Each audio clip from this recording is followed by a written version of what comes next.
Hi everyone, welcome and welcome back to my channel Crimey. I am Shubhra and welcome to another video.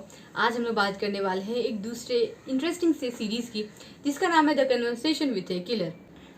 तो ये series जो है वो crime documentary है जो हम काफ़ी टाइम पहले देखे थे। जब ये पहले रिलीज़ हुई थी तभी देखे थे। मतलब ये किलर के बारे में, जो सीरियल किलर के बारे में हम बात करने वाले हैं, उसके बारे में हम पहले से पढ़ चुके थे। उसके बारे में कई इंटरव्यूज़ एंड वीडियोस देख चुके थे, काफ़ी कुछ पढ़ भी चुके थे। एंड उसके बाद ये सीरीज़ निकली थी, यानी कि डॉक्यूमेंट्री निकली थी, तो हम सोचे वाई नॉट। और ये सीरीज़ में इसलिए ये ज़्यादा इंटरेस्टिंग है, ज़्यादा फन है, मतलब देखने के लिए ज़्यादा चिलिंग है, क्योंकि इसमें जो कन्वर्सेशन हुई है, जिसका टेप्स रिकॉर्डिंग है, वो ओरिजिनल किलर का है। ठीक है, किलर ने एकदम बज़ाब्ते क्वेश्चंस के आंसर्स दिए इंटरव्यू में, बहुत क्लियर करने का कोशिश करा है कि मतलब उसने क्लियर करने का कोशिश करा है इस चीज़ का कि हाँ उसने कितनों को मारा है, क्या मारा है, क्या नहीं। और बहुत चीज़ें हैं जो अभी भी अनसॉल्व्ड है, कि कोई क्वेश्चंस है जो क्यों हुआ, कैसे हुआ, नहीं होना चाहिए था, बिल्कुल नहीं होना चाहिए था। तो ये सारी सीरीज़ इस पर डिपेंड करती है। तो सीरीज़ का नाम हम बता चुके हैं, the conversation with a killer, जो कि नेटफ्लिक्स पे अवेलेबल है, आप देख सकते हैं। ज़्यादा लंबी बड़ी सीरीज़ नहीं है, और लेकिन जितनी भी सीरीज़ है, मतलब ट्रस्ट मी, आपको लगेगा कि व्हाट द हेल, मतलब ये हम क्या देख रहे हैं, मतलब ये क्या हो क्या रहा है, ऐसी चीज़ें होती हैं। और इस सीरीज़ से हम लोग बहुत चीज़ें सीखते हैं, बहुत चीज़ें सीखते हैं कि हमेशा अच्छे दिखने वाले लोग जो हैंडसम होते हैं, चार्मिंग होते हैं, जो बातों में आपको उलझा सकते हैं, वो हमेशा अच्छे नहीं होते हैं। और जो according to society, social standards के अच्छे नहीं दिखते हैं, वेल ड्रेस्ड नहीं है, वेल ग्रूम्ड नहीं है, वो लोग हमेशा खराब या बुरे या क्रिमिनल नहीं होते हैं। नो डाउट वो भी हो सकते हैं, बट बस आपका एक्सपीरियंस आप पे मतलब डिसाइड नहीं करता है कि कौन कैसा है, कौन कैसा नहीं है। आज हम लोग बात करने वाले सीरियल किलर टेड बंडी की। तो टेड बंडी जो था वो एक चार्मिंग यंग, मतलब एक चार्मिंग लड़का था, जो कि काफ़ी अर्ली स्टेज से उसका जो लाइफस्टाइल था ना, वो काफ़ी पजलिंग रहा है। बहुत बार उसने ट्राई करा है क्लियरिफिकेशन देने का कि नहीं, चाइल्डहुड अच्छा था, चाइल्डहुड अच्छा था, बट चाइल्डहुड अच्छा रहता तो तुम सीरियल किलर कैसे बन जाते। तो सबसे इम्पॉर्टेंट बात होती है कि कहीं ना कहीं आपको ट्रिगरिंग पॉइंट या आपको अपना वो बुरा फेज आप एक्सपीरियंस कर चुके होते हैं, तभी एक साइकोपैथ या सोशियोपैथ आप बनते हो। ये हमको आपको सबको पता है। आज 2022 खत्म होने को है, 2023 शुरू होने वाला है, और अभी तक अगर जिनको नहीं पता है उनको पता हो जाना चाहिए कि इन सब के पीछे कोई ना कोई ट्रिगरिंग पॉइंट होता है। कहीं ना कहीं से ये चीज़ें शुरू होती है जिसका एंड वो सीरियल किलर को भी करने नहीं आता। सीरियल किलर बस वही होता है जिसको पुलिस लॉ ही रोक सकती है, बाकी वो अपने मन से नहीं रोक सकता। बहुत कम, बहुत कम, बहुत कम, रेयरली होता है ऐसा कि सीरियल किलर्स मारते मारते रुक गए हैं। कई बार ऐसा होता है वो लोग मारते मारते रुक गए हैं हमारी और आपकी नज़र में। कई बार वो लोग अपना जगह चेंज कर देते हैं, अलग जगह चले जाते हैं, टारगेट चेंज कर देते हैं, सो पता नहीं चलता है, बहुत रेयरली होता है, बट ऐसा।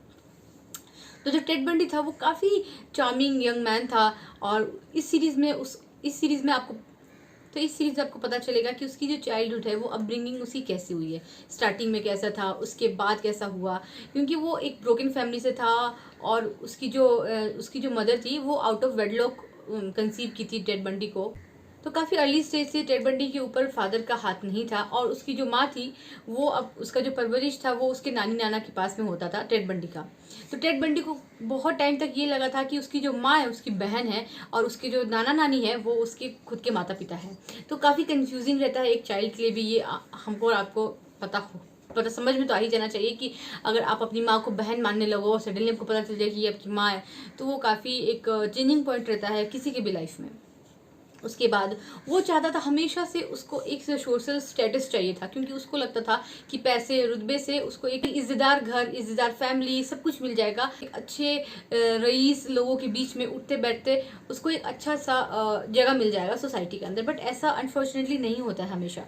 तो वो पहले लॉ फॉर्म में एनरोल करता है, लॉयर बनने का ट्राई करता है, एंड मतलब वो एक लॉयर बनना चाहता था, एक सक्सेसफुल लॉयर बनना चाहता था, और साथ ही साथ उसने अपने साथ साथ एक हॉबी जैसा बना लिया था लोगों को मारना।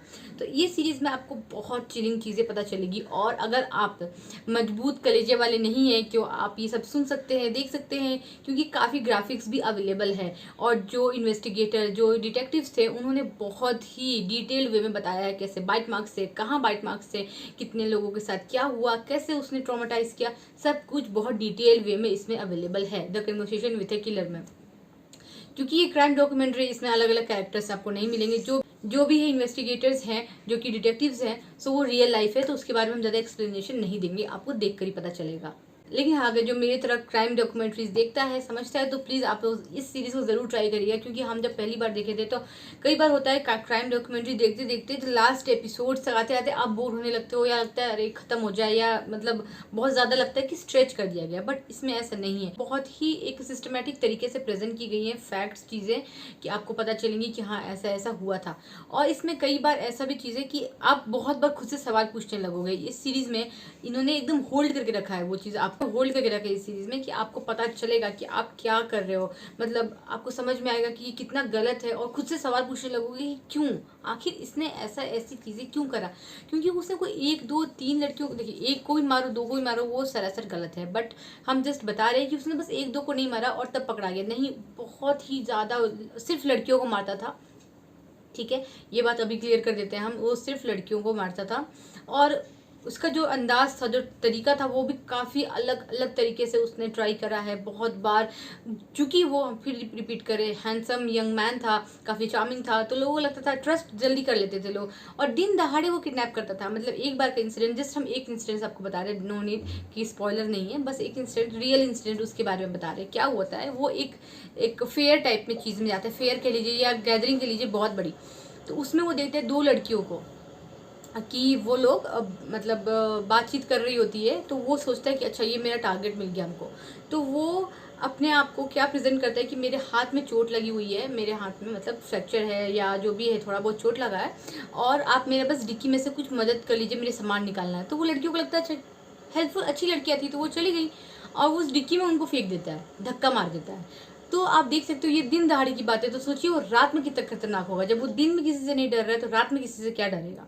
कई बार उसने अलग अलग टाइप के डिस्गाइज का इस्तेमाल किया, कभी पुलिस कभी कुछ, एंड इस तरीके से उसने बहुत ज़्यादा क्राइम करा है और बहुत मर्डर्स करा है। तो ये सीरीज में वही सब के बारे में डिस्कस की गई है, सीरियल किलर के बारे में हम सोचे कि आज बात की जाए। तो ये क्राइम डॉक्यूमेंट्री था, इसके बारे में हम ज़्यादा एक्सप्लेन नहीं करेंगे आपको, बट हाँ अगर आपको पसंद है तो आप प्लीज़ इस सीरीज़ को ज़रूर ट्राई करिएगा। मुझे तो बहुत पसंद आई, होपफुली आपको अच्छी लगी हो। आज की वीडियो यही करते हैं एंड होपफुली वीडियो अच्छी लगी हो और थोड़ा हेल्पफुल लगा हो। Bye bye and take care.